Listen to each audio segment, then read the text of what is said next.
കരാട്ടയിൽ 4 ശൈലികളാണുള്ളത്. ഈ 4 ശൈലിയിലും ബേസിക് ആയിട്ട് പഠിപ്പിക്കുന്നത് പഞ്ച്, കിക്ക്, ബ്ലോക്ക്. ഒരാൾ പഞ്ച് ചെയ്യേണ്ടത് എങ്ങനെയാണെന്ന് വെച്ചാൽ ആദ്യം വിരലുകൾ ഇതേപോലെ മടക്കി തള്ള വിരലുകൾ കൊണ്ട് മുറുക്കെ പിടിച്ച് കൈക്ക് നല്ല ബലം കൊടുത്ത് പഞ്ച് ചെയ്യണം. മാസ്റ്റർ ഒരു മിനിറ്റ്. യെസ്. ഒരു കോൾ ഉണ്ട് മാസ്റ്ററെ. ആ ശരി, എല്ലാരും സംസാരിക്കാതെ നിക്ക്, ഞാനിപ്പോ വരാം. എടാ നേതുമോളെ, മാസ്റ്ററുടെ ക്ലാസ് കൊള്ളാമല്ലേടി? പിന്നെ അല്ലാതെ.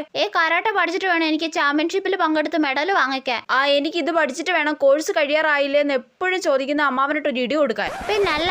എല്ലാരും ശ്രദ്ധിക്കുക, ഒരു കാര്യം കൂടി നിങ്ങളോട് പറയാനുണ്ട്. അനാവശ്യമായി കരാട്ടെ പഠിച്ച് അത് ദുരുപയോഗം നടത്തരുത് കേട്ടല്ലോ. ഇപ്പൊ എനിക്കൊരു കോള് വന്നത് ഇവിടുന്ന് ഒരു ദിവസം കൊണ്ട് പഞ്ച് പഠിച്ചിട്ട് പോയ ഒരു സ്റ്റുഡന്റിന് നാട്ടുകാർ ചേർന്ന് പഞ്ഞി കിട്ടുന്നുള്ള ഒരു കാര്യമാണ്. അതോടൊപ്പം തന്നെ ചാമ്പ്യൻഷിപ്പിന് പോയ ഒരു സ്റ്റുഡന്റ് ഇടികൊണ്ട് ബോധം കെട്ടു എന്നും എന്നെ വിളിച്ച് പറഞ്ഞിട്ടുണ്ട്. അയ്യോ, ഇടികൊണ്ട് ബോധം പോയെന്നോ? ഞാൻ ഇന്നത്തോടെ കരാട്ടെ പഠിത്തം നിർത്തിയടി. ഞാനും.